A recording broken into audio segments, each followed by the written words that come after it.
everybody? Thank you for coming back to the channel and tuning in. I could sit here and talk about how it's been way too long since I've filmed and kind of go over all that, but that's just wasting time in the video, so I'm just getting you right back up to speed with what's going on. We got the GXP here. It is super nice this morning, so I'm about to go get coffee, and I am about to go get gas for it as well. I actually do have the rebuild kit on order with Brandon Furchess already. Cam kit, whole 9 yards. So excited, so stoked. Cannot wait to be working with Brandon more in the future for other parts for this car, but also I can't wait for that rebuild kit to get here and to pull the motor on this car and to start working on it. The Monte is down in the garage at my house. I will show you that here soon when I get over there. It's getting rear wheel bearings done and a couple of other things. I just picked up a new set of wheels for it as well, so we'll be checking that out. But yeah, let me get the Grand Prix started and get the day going.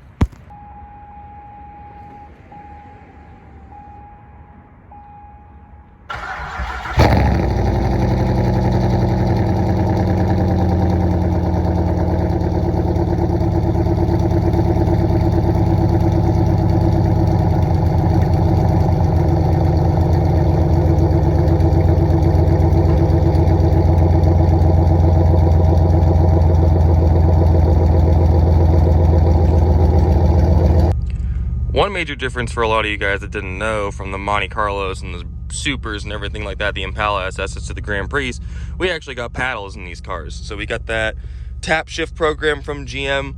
Some people like it, some people don't like it. I love it in this car. If you build the trans correctly and just are good to it and know how to use one of them, it is one of the coolest and earliest designed like paddle systems ever. It's the same kind of system as McLaren too, where you can control it with both paddles. So if I pull back on either paddle, that's going to be a downshift, and if I push forward on either paddle, that's going to be an upshift. I still technically use them like normal paddles. I'll usually always downshift with this paddle and upshift with this paddle, but you can use them interchangeably. It's pretty cool. Same exact radio as a C5 or C6 style. I forget which one. Corvette has the same radio, but same style heads-up display on the windshield. You can't really see it because it's on Kodiak's 240, but you can kind of make out the little bit of green right there.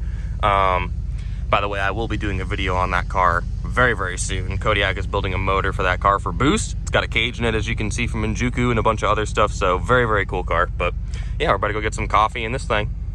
So what are the plans for me for the 2023 season? I got a late start to this year. I wanted to be way ahead of where I'm at right now with this black car and everything that I had planned for this year, but money is not something that just falls off of trees for me yet, and it didn't happen the way that I wanted it to happen, but that's just life. So we're just kind of saving up some money right now. We're slowly stacking up parts for this thing, which we're going to start to throw stuff at very, very soon, so I cannot wait to start the build series on this car. But mainly it's just looking to, when this thing's done, get it to trade shows, get it back home to Massachusetts, get it all over the country to show what Brandon Furchess and all the LS4 aftermarket people, what they can offer and how cool these platforms are to build. There's not a lot of people that do that yet, and I'm excited to be one of the first ones, besides Brandon and James Brewer and a couple other people in the LS4 community, to kind of like really showcase how cool these cars are. But besides that, it's mainly follow Jackson Orr, Alex Brent, a couple other people that I know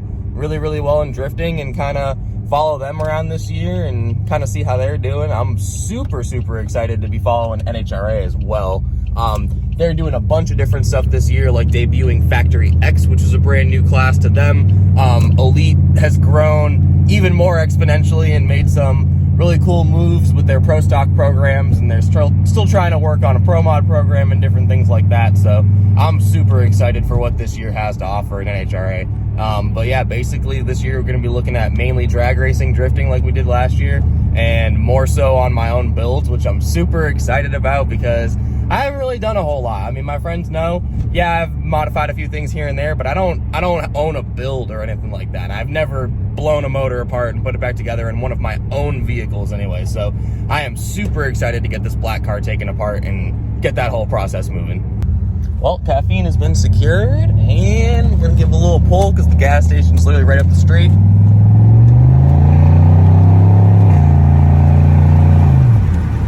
Such a good car. Trans is so good. They're like glass once you put over like 500, 600 horsepower to them, but we're not gonna go that far. We're mid 400s, 5 at a max with this car, but oh, it's gonna be so good when it's done. I cannot wait. Alrighty, just fueled her up. About 3/4 of a tank, not bad out of that.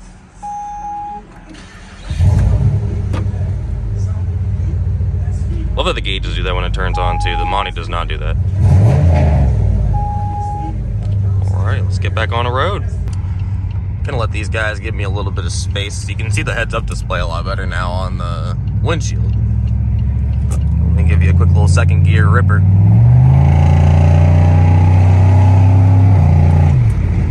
Love this car. So good. The shifts honestly remind me of the few Scat Packs and everything that I've driven. Not to compare a front-wheel drive V8 to a Scat Pack or something like that, but just the very similar behavior of the transmission and the shifts and the shift patterns and stuff like that. Even though this is only a 4-speed, 3 speeds with an overdrive, it still behaves very, very similarly, and it gets down when it has to. I love it, and it's a great street cruiser. You can have normal, quiet conversation if you want to, but if you want to, downshift and just... It's so good. Not that the Monte's not good, but I mean, this thing is just special, man. Being part of the GXP family with the rest of the cars in the lineup too, like the G8 and everything, it's just a very, very cool, particular car. Very happy that I ended up with one of them finally. Was able to resurrect one like I always said I wanted to. Windshield to be a part of the build as well. It's got a crack on the bottom of it, but that, I mean, it is what it is. But yeah, I'm gonna get back to the house for a second, and then we'll take this over to go see the Monte. Back over at the shop real quick, figured I would show you the Monte while I'm here. It's up on jack stands because it's getting rear hubs, basically rear wheel bearings done. I took the wheels off, the stock ones, to trade them for the new ones that I got, which I am in love with what they're doing for the car. They look so freaking good. I'm stoked with the new look of this car and can't wait to be driving it soon, but some of the studs on the back were kind of bad to the point where I didn't feel comfortable putting lugs back on them, so we're going to replace those and go from there. But yeah, as you can see, the car definitely has seen better days, but it is still super clean in my eyes as a daily driver. It's going to have that happen if you see a lot of salt and snow, but yeah, still looking super good, still running super good. Just got to get some stuff squared away to get the new wheels on and hopefully have it back up driving soon. Still running a cold air inductions airbox in this car. I'm not sponsored by them, but I love their company. They make the best LS intakes on the market, in my opinion, especially with these beautiful airboxes that they weld up. Helps keep my IATs down, plus my computers are actually housed inside the stock airbox on all of the W body models. So this box helps keep the temperatures down for the computers as well, and I love that.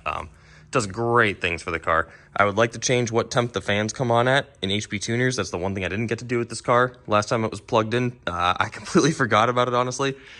These fans do come on at a reasonable temperature, but the car actually never gets that warm. So the fans never really come on ever on these cars from the factory. So you can go in HP tuners and tell the computer, hey, you want these things to turn on a little bit sooner at a lower temperature. That way they can kind of keep up with cooling the engine. But yeah, just can't wait to be back driving this thing on the street. It looks so good already, but with these wheels, it's going to look so much better going down the road. I can't wait to be driving this thing around while the GXP is down getting its motor work done. But yeah, just wanted to update you guys a little bit. Content is going to be rolling out a lot more than what it was before. I am super stoked on that. We'll be hitting some NHRA events here soon, some drift events soon. I know my school is starting a drift club. Shout out to those guys. So we'll be heading over there to definitely check that out. But yeah, until next time.